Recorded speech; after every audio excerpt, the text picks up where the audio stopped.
LAC पर चीन की घेरेबंदी और भी ज्यादा मजबूत कर दी गई है। अब ड्रैगन की कहानी खत्म होनी तय है, लेकिन इसके बावजूद चीन की पैंतरेबाजी जारी है। पाकिस्तान का डर अब खुलकर सामने आ चुका है। चीन पाकिस्तान से बढ़ रहे विवाद से जुड़ी बड़ी खबरें कौन सी हैं? टॉप 9 चीन पाक साजिश में आप देखिए।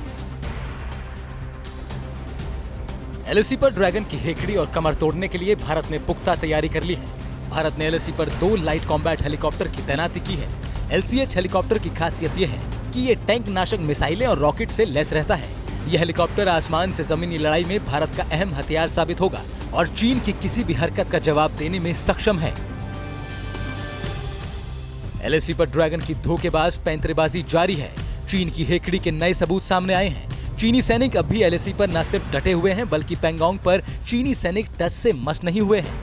ड्रैगन की आर्मी फिंगर 4 पर पीछे हटने की बजाय वहां तैनात है, जबकि फिंगर 3 और फिंगर 8 पर भी चीनी सैनिक पीछे नहीं हटे। इसके अलावा गोगरा हॉट स्प्रिंग पर भी यही स्थिति है।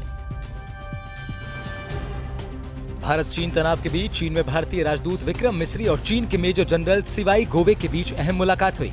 मुलाकात में पूर्वी लद्दाख में सीमा विवाद को लेकर बातचीत हुई।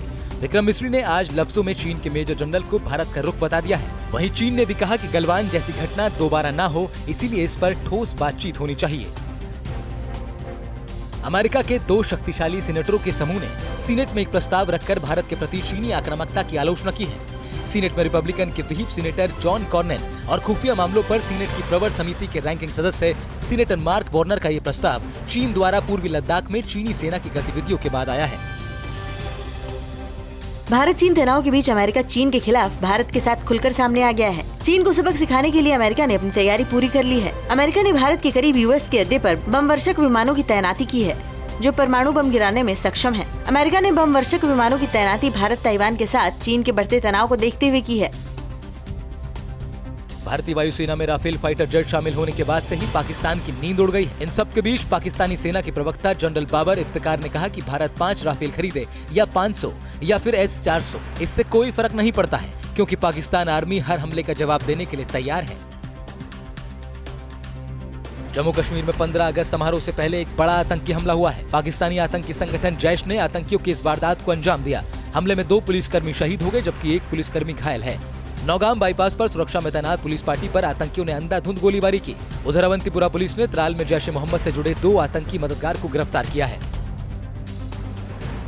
पूर्वी लद्दाख में मई और जून महीने में चीनी फौज के साथ हुई झड़पों के दौरान साहस और शौर्य का परिचय देने वाले भारत तिब्बत सीमा पुलिस के 21 जवानों की बहादुरी पदक से नवाजे जाने की घोषणा की गई। इसके अलावा 294 आईटीबीपी जवानों को बहादुरी के लिए आईटीबीपी डीजी का गैलेंट्री प्रशंसा पत्र भी मिला है। नेपाल में पाकिस्तान दूतावास के बाहर प्रदर्शन किया गया। ये प्रदर्शन पाकिस्तान के हिंदुओं पर हो रहे अत्याचार के खिलाफ किया गया। पाकिस्तान में बुद्ध की मूर्तियां और मंदिर तोड़ने पर लोग काफी भड़के हुए थे और इस दौरान लोगों ने नारेबाजी की और पाकिस्तान में हिंदुओं के खिलाफ हो रही साजिश को तुरंत बंद करने की मांग की।